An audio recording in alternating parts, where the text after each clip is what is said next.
It's time to get nerdy, y'all. A little bit of gaming history for you. Something relevant in gaming and discuss our opinions on it. Should we kick it out of here, or should we kick-start it? This is the part where you, the listeners, try to stump the hosts. I'm not a lawyer. I just play one on a podcast.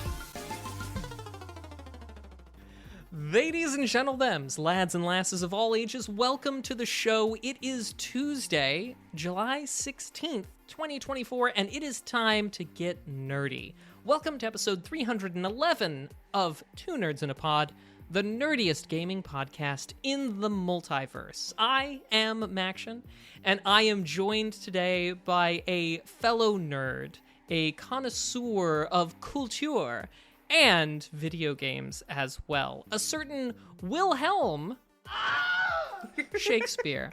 And tonight we are going to discuss for the next hour or so topics as they relate to video games. Everything from news to history, trivia, lawsuits, and a little bit of everything in between. But as first, I think it's only fair, Wilhelm, that you introduce yourself. And welcome to the show. Oh, please call me Shakespeare. Wilhelm is my father. Hello and welcome, and thank you for having me on the podcast.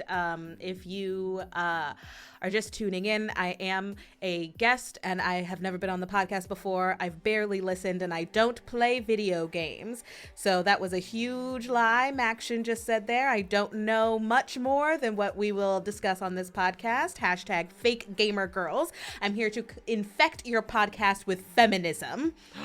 Oh no, whatever will we do? Dun, dun, dun. We're going to talk about the Barbie movie for the next 2 hours. I am Knuff. We should all strive to be. Shouldn't we just? Well, Shakespeare, you were so kind as to agree to be on the show today, and we're appreciative to have you. Before we get started in earnest, we usually, share kind of what we're up to, or if anything interesting has gone on. And I've got something to share, a tale, if you will. Oh, I'm at the edge of my seat to hear your grand tale. Oh, fantastic. It was an interesting weekend. I had sort of like both the up and the down within like minutes of each other, because for the first time in at least 5 years, I had a professional massage this weekend. Ooh. Yeah, it's fantastic. And we used to live just down the street from a massage school, so it was massages all the times for all the big things, and really cheap too. So it's been a while, but finally got one. And then coming out of the massage, I'm relaxed, I'm feeling fantastic, and the car won't start because the fuel pump has gone out. And, I was just in the zone, so nothing was damaging my calm, which was great. And then an entirely way too expensive $400 tow home later, oh my goodness, I was starting to feel the effects of the massage wearing off. Wow, that lasted until you got home? Oh, it even lasted a bit after that. That must have been a really good massage. I remember when I was in college, they had a couple like masseuses come in during finals week to give people just like very short, like 20-minute massages. And I remember I had, it was a very good massage. It was the first massage I'd ever had in my life. It was only 20 minutes, but it's still, I could feel that I had less stress like in my shoulders. And I walked out being like, oh, things are so nice, things are so cool. And then I just started thinking about finals and all of the things I had to do. And I was literally like in the parking lot of the building where I got my massage, and I could feel my muscles tensing up again. I will just point out that back in my day, they were bringing in masseuses to I also had to pay them. Loose? They didn't. Oh, okay. Gotcha. Well, I guess not everything has changed. Massages aside, have a good weekend? Yeah, my weekend was nice. I visited a local gaming store, which I know. Fake gamer girl and everything. It's a board game store, and I hadn't been to it. I hadn't checked out the neighborhood, so I just went in because we saw it was there. The person at the counter, who I believe is like the owner or the manager, he recommended this game called Shifting Stones, which had a little sticker on it saying that it was like Mensa approved or something. So it's like a game for smart people. Oh, well, if Mensa approves. I know, it must be the best. I basically was just like, I'm at a board game store. I need to buy a board game. This is probably the best one. I didn't really think too much about it. But it ended up being a great game because it was competitive, but it was also kind of independent. Basically, you just had these different tiles. And you pulled cards and you were trying to shift the tiles, shifting stones, in order to be in the configuration with your cards. And like my brother, you know, when I'd be moving the cards, he'd be like, you moved the thing. And I'd be like, I don't know what your cards are. My moves, I literally can't help you or hurt you because I don't know what you have. So for me, it was very meditative to be like, sure, we're competing, but no one's actually going against me because you cannot go against me. You don't know what I have. So I would literally just put my cards down when he was moving and then just like watch the shifting stones like a babbling brook. And then I would pick up my cards as if I had never seen them before and being like, ooh, what combinations can I make today? And then I lost many, many times. Hey, if you had fun, that's not a loss. I didn't mind so much, so as opposed to competitive games where you are actively like on the same board as someone and you're trying to make them lose, and then I get pissed when I lose. Yeah, it was great. Highly, highly recommend for people who want to have a game that's a little less stressful. Well, thanks for sharing. I guess we better get this pod started, right? So, What do we do here? we talk about video games. Shakespeare, you have some video game news you would like to share with us? Oh, yes. I have some great video game news from one of the few video games that I have heard of. Woohoo! Well, you're gonna have to share it with me because I am chronically out of the video game loop. And just before we get started, I wanted to make just a quick plug. If you haven't already, go to podcastawards.com. Remember to register to vote and vote for us, Two Nerds in a Pod, a video game podcast, with the number 2, of course, in the 3 categories: People's Choice, that's the overall category, Games and Hobbies, and Best Black Hosted Podcast. Vote for us in those 3 categories and help us win a podcast award again. Thank you. And on with the show. What is new in video gaming? So, the creators of the 2020 smash hit video game Among Us have started a fund for helping other independent studios. So the independent studio who has created Among Us is called Inner Sloth, and their fund is called Outer Sloth. Okay. And it's basically a funding initiative where they've already taken on several games. I believe only one of them is out, Mars First Logistics, and the others are either playtesting or still being built.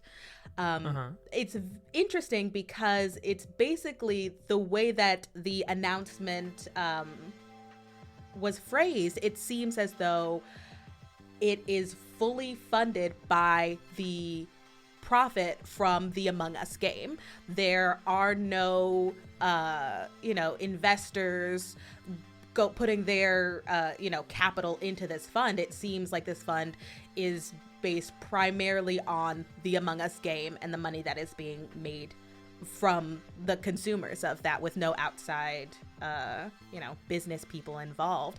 In fact, if you go onto the website for Outer Sloth, there is, the section where you can submit your game, and there is a small like slug line at the bottom that says, "We are a small company. It will take a long time to get back to you." Oh, well, very much in keeping with the slothy nature of it.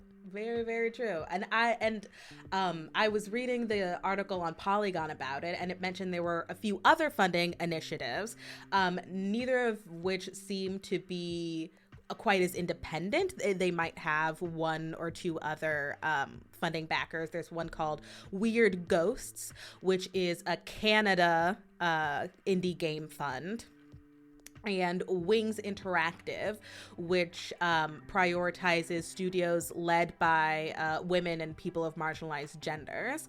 But Outer Sloth seems to be investing in less specific parameters and more just whatever they think fits their vibe. I don't know. What do you think about that? You know, it's interesting you should bring this up because our last episode, one of the things that Lom was talking about and felt very passionately about was how sometimes the publishers or whoever is holding the money bags can exercise a lot of outsized influence, obviously. And there are games that just don't exist, but we're pretty far along. But for various reasons, financially especially, they never see the light of day and we never see that art.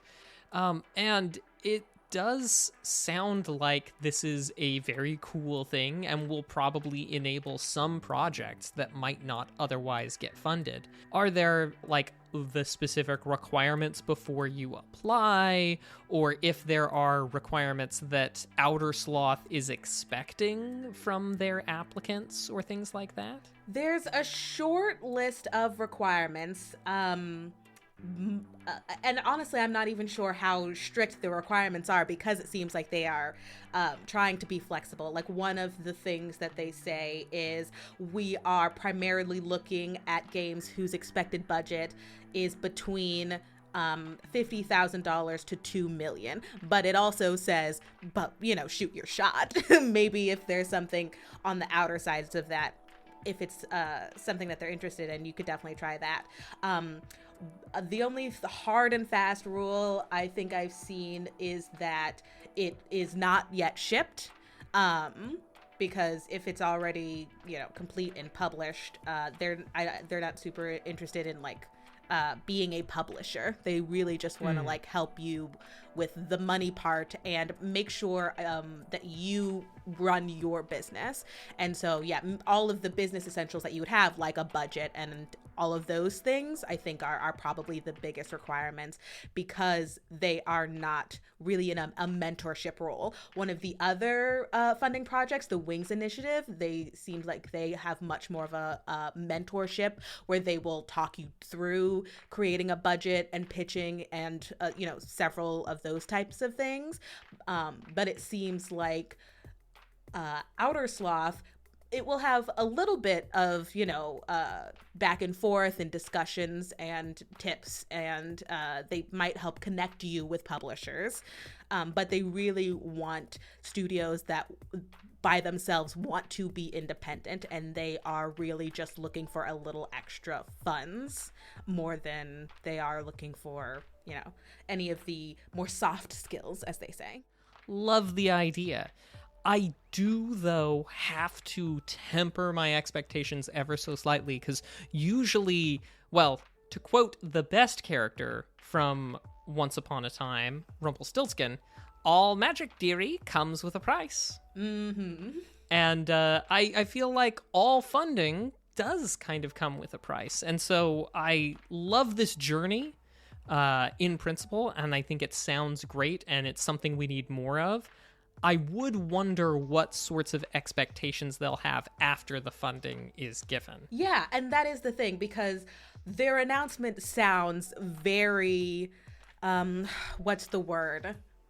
The word I'm thinking of is chivalrous, but that's not the word that I'm trying to do. Yes, altruistic. They're very much like, we just want more games in the world. We just want good, unique, weird, interesting games in the world. But the very fact that they're investing means that they are wanting to have their investment back, which means eventually, you know, obviously this makes sense. I'm not saying that they shouldn't be trying to like make a profit on their investment, because if they are in fact completely independently funded and they are not having outside investors, then eventually the profit from Among Us, like, that's not going to be infinite. It's not going to be at the same peaks as it was during the pandemic. So it does make sense that they want it to be more self-funding by taking, you know, a little bit of the profits from the games that they are funding. But that also has, you know, the you know, with great power comes great responsibility. That's not what I'm trying to say. the sort of the more money there is, the more easily corrupted it is. And also the fact that because they don't have the specific, you know, guidelines of who they are prioritizing, such as, you know, marginalized people and represented genders or whatever, that really gives a lot of power to whoever is in charge of that putting games to their own whims, which is not inherently bad, but I can see that, you know, amplifying the already uneven playing field for games by saying that, you know, whatever we think is cool is going to have, you know, inherently a boost to a specific type of game. I think it would be very difficult to tilt the scales too far in the opposite direction, because I think overwhelmingly the power is in the hands of the publishers and not in the hands of the developers. And even as an investor, it would be nigh impossible for Inner Sloth to exercise outsized outer sloth influence in the game industry, even if they put their whole might to it. But, you know, I mean, it is interesting. I'm excited that you put it on our radar, and I hope to keep my eyes on it. I somewhat suspect that we won't know the specific terms of the investment unless they assign it, you know, unless like, okay, cool, we'll have you in, here's what the contract looks like. And I hope that such a thing becomes available for us to look at, because I would love to see those kinds of terms. As somebody who reads terms and conditions for fun, I think it would be cool. Yeah, I do think on their website they did say that they hope to have a sort of standard contract available to the public. It's not up now, but, you know, with time. Well, cool. Well, we'll keep our eyes open for that. But that's really cool. Good news, and the type of news that we need more of. So thank you, Shakespeare. Oh my goodness. Thank you, Polygon.com, for your consistent video game journalism. The only video game journalist I know. All right. Well, did you have any other news stories, or would you like to dip into some history? Oh, I would love to hear what you brought for our history lesson. We're going to take a look at things that happened this week in years before. And something a little bit interesting that sort of weaves its web into a whole bunch of different times and places. Now, Shakespeare, are you familiar / how familiar might you be with a person named Billy Mitchell? Billy Mitchell, I believe there's a musical about him. He wanted to learn how to be a ballet. No, that's Billy Elliot. Okay, I don't know anything about Billy Mitchell. No worries. Let's go on a journey to long before Billy Mitchell was, you know, talked about. And we'll come up to him. Who we want to talk about is a man named Billy Bastable. We're going to go back to July 12th, 1948. And today, an interesting article appeared in the Daily Register newspaper from something that happened in a little coastal town called Long Branch, New Jersey. My favorite branch. Oh yeah, the best branch. City man pulverizes Pac-Man. Laboring for 6 hours in a deserted bar, a city resident reportedly played the perfect game of Pac-Man here yesterday. With an evangelical gleam in his eyes, William Bastable, 22, earned 3,332,820 points on the video game in Pistol Pete's Tavern, destroying every dot, key, energizer, cherry, orange, and galaxian that crossed his path. The highest previously recorded score is about 3,330,000, the player said. When interviewed at 7:30 p.m., the entranced Bastable had been parked in Pistol Pete's for 5 hours and had not yet achieved his goal. But a police official and friends reported the success later on that evening. Bastable's friend, Michael DeYo, 20, was on hand to take snapshots of the disturbed screen as proof of this novel feat for the editors of Electronics Game Magazine, who had reported the previous high score as well. This will make sense in a moment. Once the machine's supply of edibles are consumed, half of the video board blows out or is locked into place, garbled, and the game must be temporarily unplugged to reset it back to normal. Ah, classic video games. Classic video games indeed.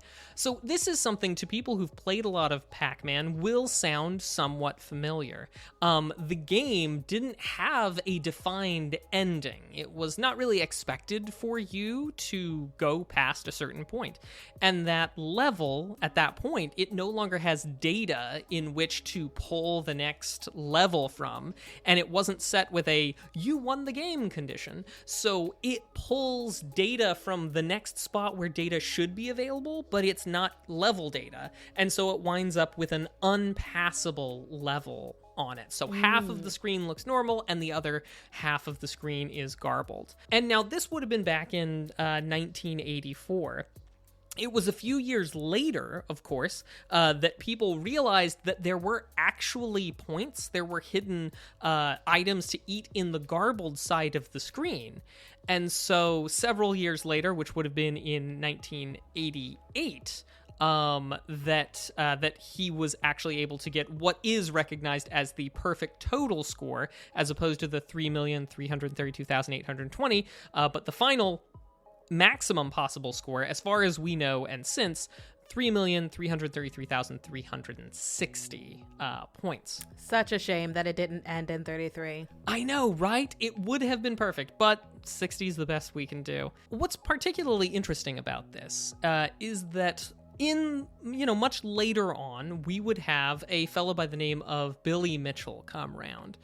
He has styled himself as basically the video game player of the century. He has claimed to have achieved that 3,333,360 point score. He claimed to achieve it 11 years after this, back in the 90s, well after this documented, photographed, submitted score recognized by Bally Midway, the makers of the game. And it's a sad bit of history because it really seems like the PR side of things. If you've got people to hype you, especially in a day where we take for granted the information age, as it were. But previous to the internet, you start going back to the 80s, the information asymmetry is very, very real. And unless somebody was, I don't know, maybe from Long Branch, New Jersey, you might not have the wherewithal. And who's going to come prepared to an arcade when someone's like, I'm the first person in the universe to score a perfect score of Pac-Man? Well, hang on, I've got the July 12th, 1988 edition of the Daily Register, and you, sir, are a liar. And additionally, Billy Mitchell would have, of course, friends in the game scoring community that would certainly advocate for him as being the first to do things. I mean, that is a fun thing. I mean, that's the thing, is, do you know necessarily that he was wrong? To his knowledge, maybe he was the first. Do we know that it was a bid for attention and not just ignorance? As you said, he might not have been in New Jersey. He might not have known. The information asymmetry is entirely real. And you know what? Under almost any other circumstance, I would probably cut Billy Mitchell some slack. However, he has been discovered to be a cheater at Donkey Kong and several other things. And we've actually discussed the saga of Billy Mitchell and his rise and his fall in previous episodes of the show. But that's a little bit too much for us to go into here at this particular time in history. However, Billy Mitchell has shown himself to be less than scrupulous. So I go from taking it with a grain of salt or cutting him some slack to saying, I think maybe Mitchell may have known. And even if he didn't, the people around him who made claims, it was their responsibility to keep abreast of these scores, as they were the ones who are presumably reporting it. It seems probably willful, is where I'm going. Possible. I mean, that's how things were, previous to the internet age. And also, oftentimes in the internet age, when people decide that they would rather believe a tweet than do any amount of Googling. Just trust me. And don't do any of your research. You can believe me. Well, and that has just what I had for history. A little interesting thing in a sleepy town on the East Coast, Long Branch, New Jersey in 1984. 40 years ago. Oh my gosh, I'm so old. Did you hear that, audience? 1984 was 40 years ago. Several people who listen to this show have now just dropped their morning coffee.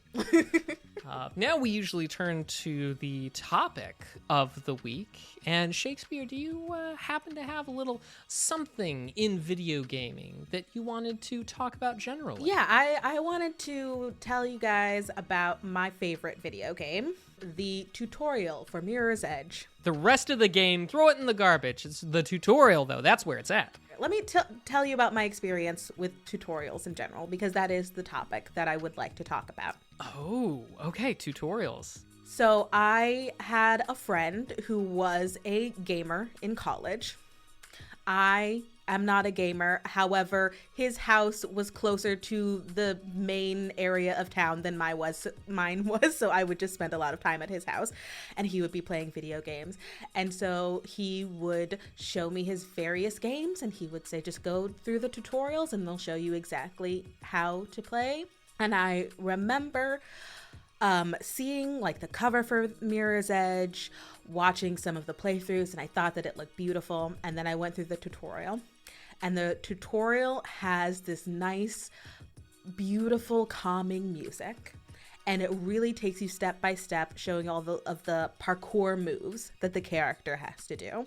So, you're at first you're just, grabbing onto the bars, and then you're learning how to do a swing, and then you can flip and, grab onto the sides of buildings. It really, it held my hand in a way a lot of other video games that he had tried to get me into did not.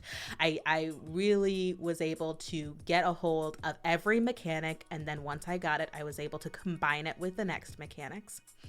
And then we had, the final run through where I got to use all of the moves that I had learned, the kicking, the flipping, the beautiful angelic music, the, tossing myself onto the building. And then I landed and it said, perfect. Tutorial is over. You are now ready to begin. And then a large group of men kicked open a door and started shooting at me. And it was like, run, jump, parkour, they're after you. I was like, what? What happened to the music? I thought I was just playing a gymnastics game. What's happening? Huh? And I just want to talk about tutorials not preparing you for the actual game. Well, before we talk about tutorials not preparing you for the game, can I just throw out a couple of games that I thought have lovely tutorials? Yes, please. We need more. I think one of my favorites is Far Cry 3 Blood Dragon. It's a Ubisoft game. It's set in this sort of 80s retro future. It's voiced by the same guy who did Kyle Reese from Terminator, and of course who did, I forget the name of him, but from Aliens, the second Alien movie, who, was the only one who listened to Ripley. And it's just delightful. It has all the trappings of an 80s movie, but the way the tutorial happens is you're like a cyborg and your buddy locks your cybernetic parts into tutorial mode as like a prank. And so as you're going through the thing, it's just like tutorial mode. It's just like, use this to do this. And he's just like, and the voice actor is like screaming and yelling at the tutorial voice in his head because he's like a seasoned killer and everything like that. And it's really, really fun. A great way to give you those lessons and get you on your way on a first-person shooter, but still be consistent within the theme and tone of the world. Very clever. Another one that was also pretty darn good, Outer Wilds. Have you played that one? I don't believe so. So I've experienced it just the once, just enough to basically get just past the tutorial and get into the meat of the game. But it gives you all these options that you can just walk straight on past. And for those of you who know, you know why you would. But you can. There's no cutscenes. It doesn't really wait for you. The game doesn't. But you get lore, you get these mechanics, you get the ability to like hop in a basically kind of like a lunar lander style thing and pilot around inside your little area of space. And as you do so, you can do it with like a miniature first to get the idea and practice before you set off on your own into space. And it's just got a lot of good stuff going there. Anyway, those are just some tutorials that I think absolutely did it right. But if I had to think about a game that didn't, I'm holding one. I'm going to hold one because I suspect you have something in mind for games that didn't prepare you, for tutorials that didn't prepare you. I don't necessarily want to call out... Oh, call it. They need to be named and shamed. The thing that I feel like I want to shame is the fact that it not even necessarily that I think that the tutorials are bad, but I feel like the tutorials are expecting the user to have a certain amount of game literacy that I do not have because I have not been a regular video game player since, 1998. I, missed a whole generation of video games, maybe several generations of video games. So I feel like when I try to get into video games now, it is very difficult. It feels like there's a very high learning curve. It's not very welcoming to people whose, most recent long-term video game was Mario 64. I think I'm picking up what you're putting down. Games increase in complexity and build on the complexity that previous ones have had, but there's no real quick on-ramping for years of gaming literacy. Exactly. Is that fair? Exactly. I wanted to try an Assassin's Creed because it looked very cool and it literally was unreadable to me. The things that it was asking me to do, I understood the individual buttons. It's like I've played with buttons before. I feel like I should be able to grab onto this. But there was something in the way that it was presented where it clearly was expecting you to have played the previous 5 Assassin's Creeds or however many there have been, and to have maybe also played other video games within the same genre where, when I would try to play it, I would, be like, grab, jump, grab. And then I would give it to one of my gamer friends, and he'd be like, chuck, chuck, chuck, chuck, chuck, chuck, whoa! Take out the nunchucks, do a parkour, jump off a building, and somehow not die. Every time I've jumped off a building, I've died. I don't know what the secret is. The secret is get good. Yeah, that's what they say. Yeah, and that's not something that neither tutorials can prepare you for. You have to break down the getting good into stages. What is step 1 of get good, please?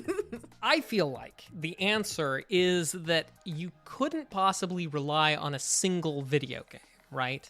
The only way to build the gaming literacy would be for us to make a video games 101 course that revolved around beginning and adding that complexity. It would basically be a, to go from 0 to fluent gamer, we would need Gaming 101, Gaming 102, with specific course objectives and different games extracurriculars and, Heck different yeah.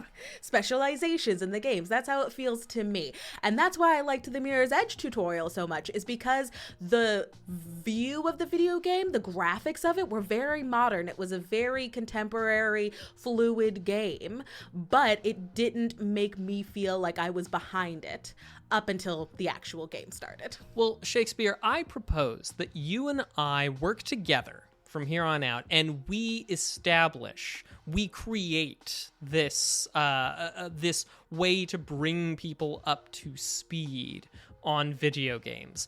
I think we just need to find the right sequence. Is this a thing you often do in the podcast, is just make wild promises for products that you're never going to put out? Absolutely. This is part and parcel. I've never delivered on a single thing. In that case, I wholeheartedly accept. All right.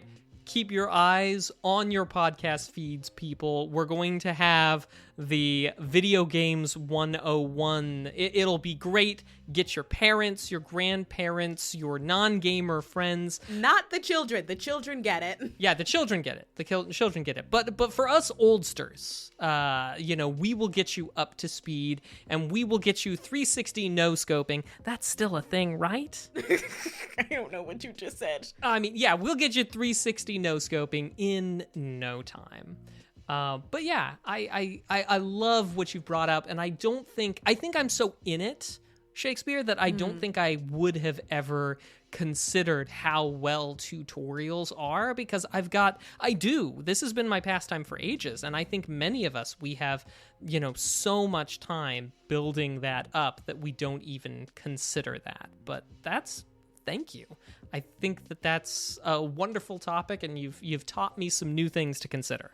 Yes, F in the chat for Shakespeare. Yes, press F in chat, please. That's a video game meme that I know. We now turn to our crowdfunding project that's trying to get off the ground. We call this Kick or Kickstart. And the way it works is that I have got a Kickstarter project that I have carefully curated. We will talk about it, go through it a little bit, discuss some of the virtues and the vices, and at the end say whether or not we think it should be kicked out of here or whether it should be kick-started. Let me just run you through a little bit of Retro Drive Revamped. So for starters, this is a driving game. Synthwave music, cool 80s future landscapes and cars. You want an 8.6, baby? You've got an 8.6. Synthwave, it's got the purple, it's got the orange, it's got the palm trees, it's got the hyper neon lanes. It is, in a sense, a lot like the endless runners that you've probably seen or played before. This thing even has a playable demo. Shakespeare, I think I might be dreaming, because this checks so many boxes for me. But it gets better. It gets better. Oh, wow. It has a release date of next month. That kind of thing is unheard of on Kickstarters. Like, we see these things, people will be asking for money, and it'll be like, oh, well, maybe we'll do this in, 2 years. It's already smashed through its crowdfunding goal. Well, tell me what is the release date? Because it says the crowdfunding isn't going to end until August 12th. On the right-hand side, it tells you when those are to be delivered, and delivery is August of 2024, yeah. They're like instant delivery. Yeah. But here's where we go from, and this is I'm bringing you on the journey here, because this is wrong. This is a lie. I'm sorry. Just looking at this, yes. I'm like, they absolutely did not yes mean to do this. Yes. Oh my goodness. Yes, you are going on this journey. I'm sorry. Do you want to tell us why you think it's wrong? Every level has the same estimated delivery, whether it is a digital reward or a physical reward, and that cannot be possible. Indeed. Other things that sort of tingle the Spidey sense is that they smashed through their $648 goal to make a video game. Is fully funded with just 16 backers. It might have more backers now, but when I was looking through it, it only had 16 backers. It looks like 19 now. 19 now. The minimum buy-in price for a copy of the game, $33, which makes a bit more sense because it's in pounds, so it's a round number in pounds. It's like 25 pounds, but $33, which honestly, for an endless runner, I think is definitely on the high side for what most things like this ask. And one person bought the largest bundle at $650, and that immediately fully funded the game.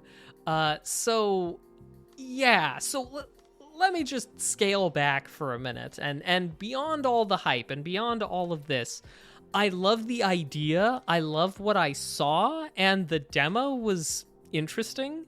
But it was one of these things where I get worried when I see things that are unrealistic on a crowdfunding game. Whether or not that's an unrealistic delivery date, or as you pointed out, wait a minute, It ends in August, and they're delivering in August for both physical and digital stuff. Press X to doubt. This is a ridiculous price, in my opinion, to be charging for an endless driving synthwave game.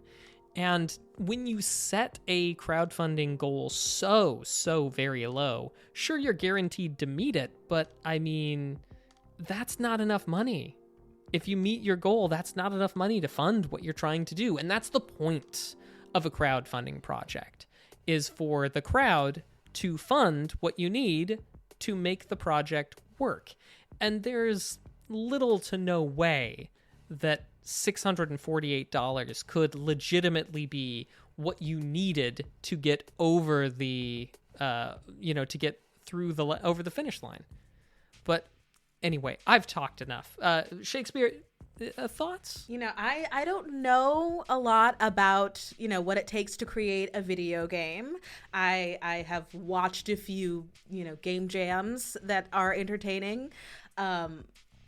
And, it's very possible that, they might have only needed a small amount because, up to this time they had, gotten investments from maybe some local grants or something, and that was how they were able to get the demo of the game made in the first place. And maybe this last few $100 was I don't know, for I have no idea what those last $600 could be for, that it would even be worth it if they were able to get previous funding, possibly just to make ends meet. Maybe they're not making any money of it, but they just don't want to go into the red. I don't know. It is.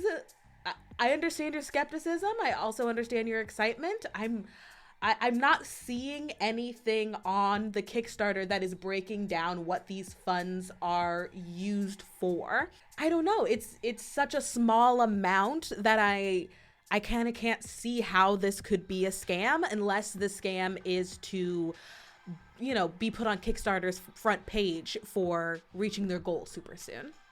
Maybe they wanted to make it smaller so that it would be easier to reach their goal, but having their goal be surpassed makes it seem to whatever Kickstarter algorithm that they are doing super well, and therefore they will get some sort of free advertisement from Kickstarter for that, because they will be on the front page of things, possibly that.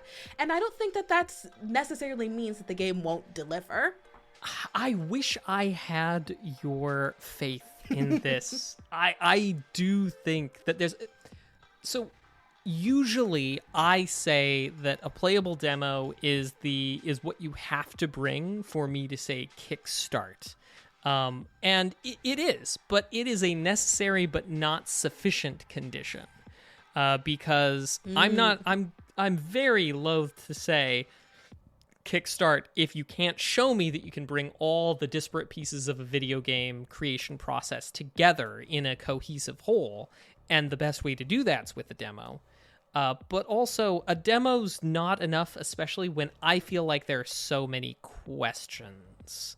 And it could be, maybe they had most everything they needed, and this was a ploy to basically just get advertisement. And it certainly worked on, piquing my interest and my attention. But frankly, if there was something in there where they were like, hey, the game's ready to go, it's already done, we're basically doing a Kickstarter to give some people the options on a few physical rewards before we launch and, generate some hype, I would honestly have taken a much kinder approach to it. But I feel like I'm just a little bit too skeptical that if that's the ploy, that they weren't upfront about it. And, I would have to say to this, too many questions. I would say kick it. In spite of the demo, too many unanswered questions for me. I totally think that's fair. And, absolutely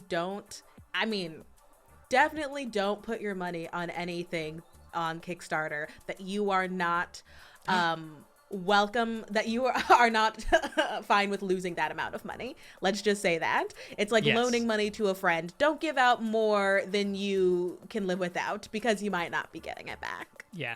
I say, try out the demo and decide for yourself if it's worth it. Maybe it's supposed to be releasing next month. Maybe just wait a month and then see what the reviews are like on Steam.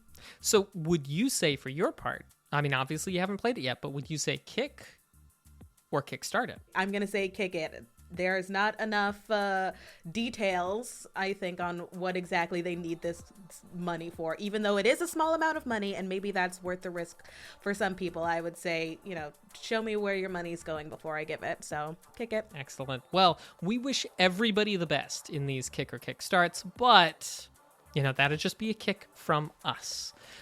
But that has been Kick or Kickstart. Now we do our trivia section of the show, where we get some trivia questions. And usually our listeners are so good about sending in their questions for us to answer. They're testing our nerdiness, Shakespeare. But this is how we test their nerdiness. This is how we test their nerdiness, with a sound test. A mystery sound from somewhere, somehow, somewhen in video gaming. And if you can accurately identify it, let us know on social media, use the hashtag soundtest, identify this episode 311, and let us know what your guess is. And if you're the first one to get it right, I've got a present. Handmade by me, with love, sent to your door. With your own 2 hands. With my own 2 hands. So, listen up. You'll need all the help you can get.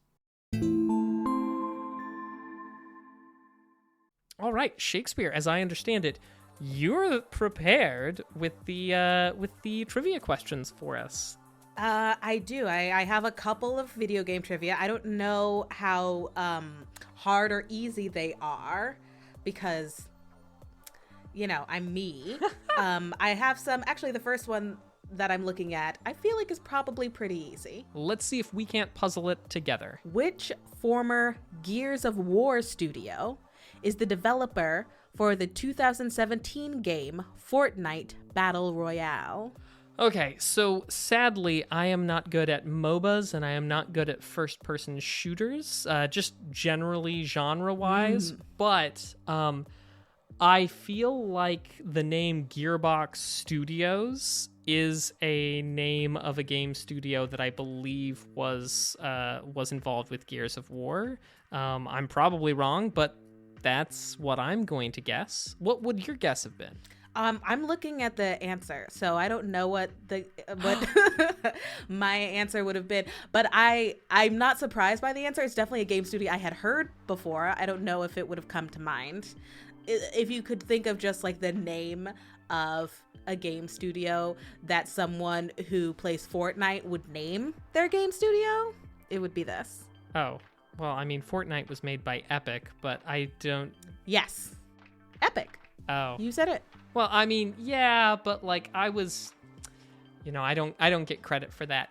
I want you to be in this next question with me. Oh my goodness. Okay, hold on. I have to cover. I might know this one. The Overwatch character Diva is a professional gamer and world #1 in which other game made by Blizzard Entertainment? Oh, I don't really know, but at the time Overwatch came out, I'm wondering what else was popular, what else was, had a competitive scene. And I feel like, I guess, there's like World of Warcraft and, I'm going to guess World of Warcraft. What? What's your guess? Well, I don't have a guess. I thought I would know because I thought it was going to be about Diva's like vest or like her outfit or her powers or something. But if it's something outside of Overwatch, I'm not super aware. Yeah, we're in the Overwatch lore now. Yeah, exactly. I read a couple of the Overwatch comics when I worked at a comic book store. Great coloring.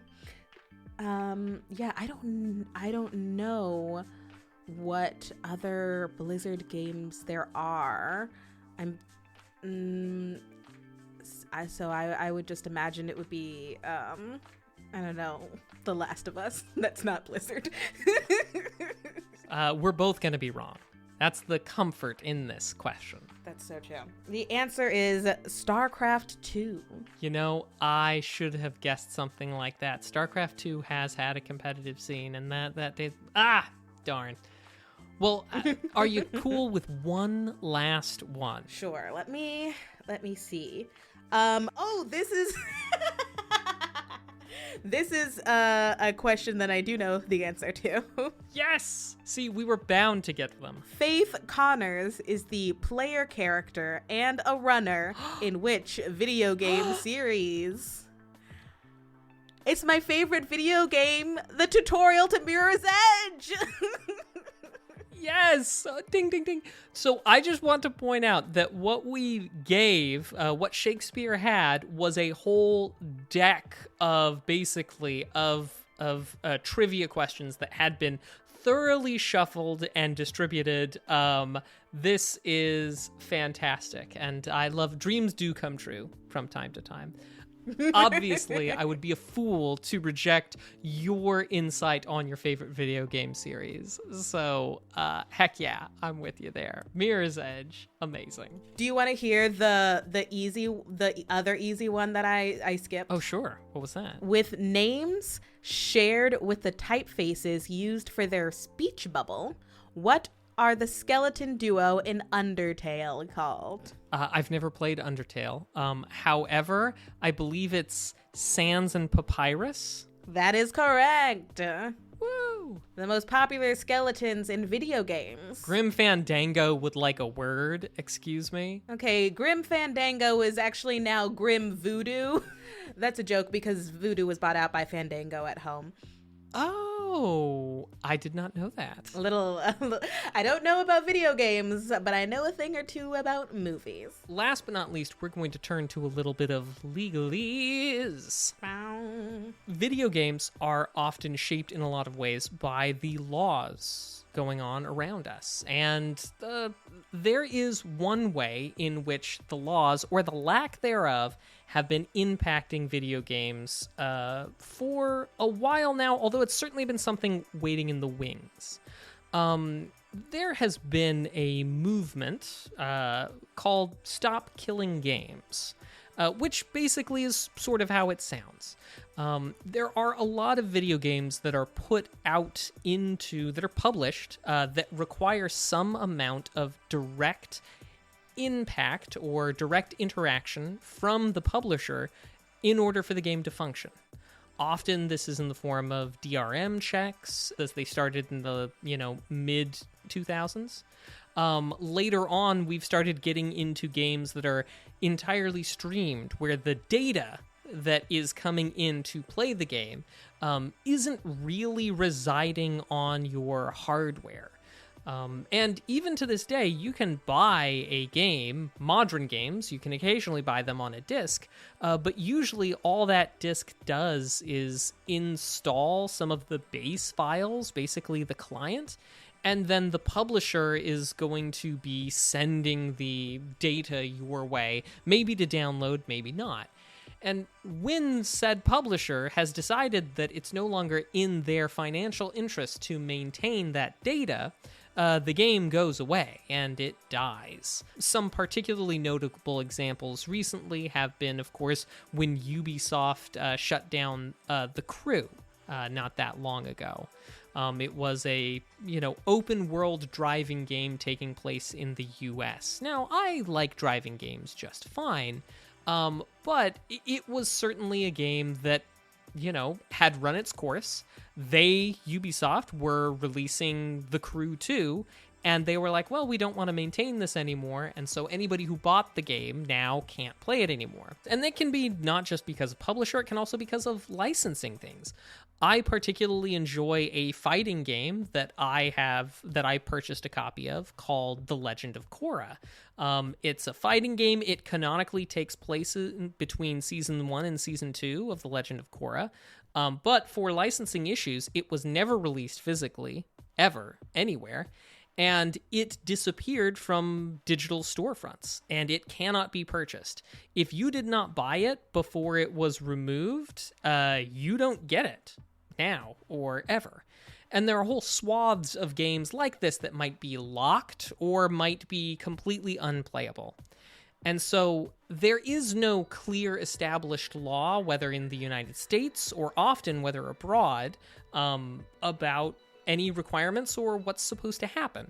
And so there is currently ongoing the Stop Killing Games campaign that is advocating in many countries and in many different ways to force video game developers that when, and it's usually publishers that are the problem, that when they no longer want to support it, that they have to leave that game in a playable state for the people who bought it. It doesn't require them to maintain servers forever, doesn't require them to do anything, but just to leave it in a state in which the people who bought it can either continue to play it or can host their own servers if that's something that's required.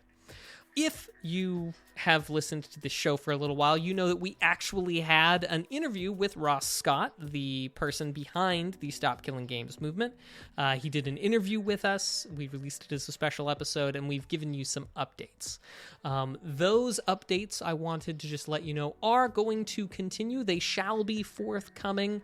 While the developments are continuing ongoing, we will keep updating you on what's going on. But just in case you are joining us now, this is something that we all need to be involved in our ways. So if you're a UK listener, a listener in the EU, please stopkillinggames.com and see how you can help push this forward, because we really don't want our video games to go the way of the Willow TV series.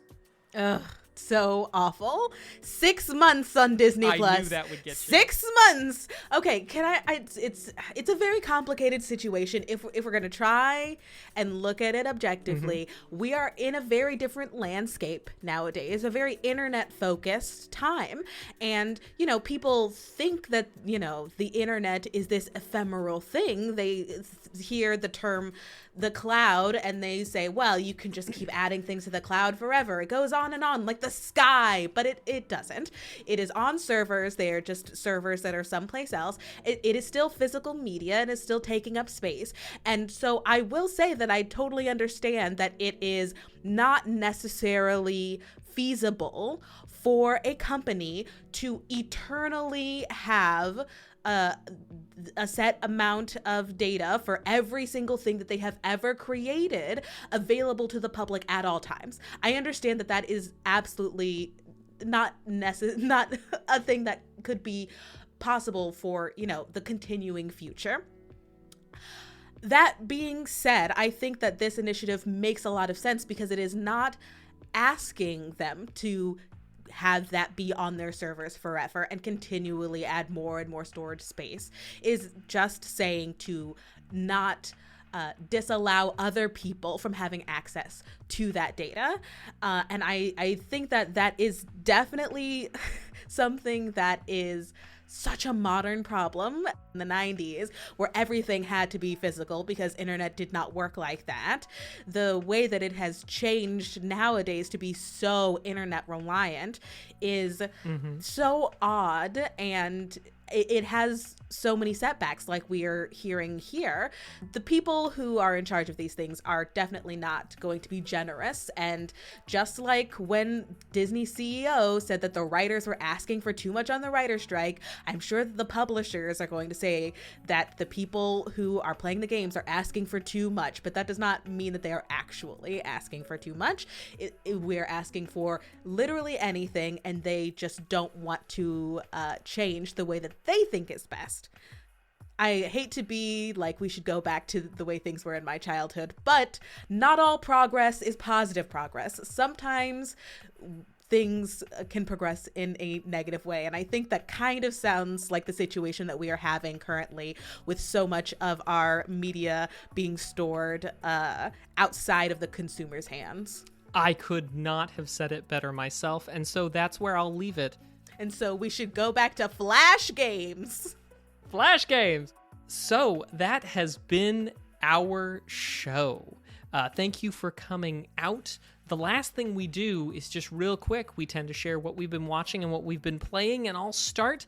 I've been watching Dimension 20's Never Stop Blowing Up, and I have been playing Baldur's Gate 3. I'm in the home stretch.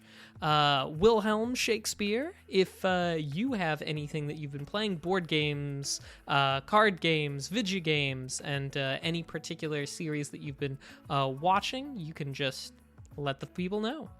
Yeah, so I went to a board game, like, free play night the other day, and I played this game called The Fox Experiment, which is a board game about breeding foxes.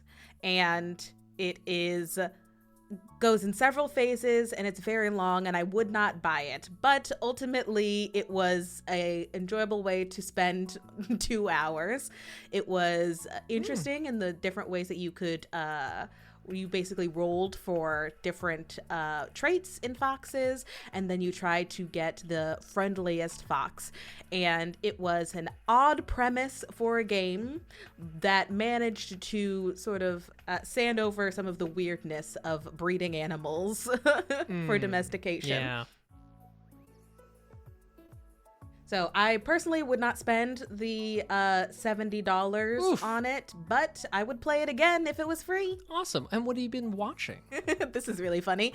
I just finished watching a series from the now defunct app Quibi. There was a series called Royalties. It is now up on YouTube, and I guess nobody owns it enough to take it down. It's called Royalties. It is about 2 songwriters. Each episode is only about 15 minutes. They are surprisingly funny. They're written by Nick Lang and Matt Lang of Star Kid, the internet theater musical group. And, you know, Quibi certainly did not survive, but I am glad that I can still watch this show because it was funny and all of the music was very, very well done. Thanks for sharing. Yeah, I would have never expected Quibi to persevere. Thank you, everybody, for coming out to the show. You can join us usually for the live broadcast on twitch.tv/2nerdsinapod, 7 p.m. Pacific, 9 p.m. Central on Tuesdays. Don't forget to vote in the podcast awards for 2 Nerds in a Pod under the People's Choice, Best Black Hosted Podcast, and Games and Hobbies. Help us win another award. We appreciate you.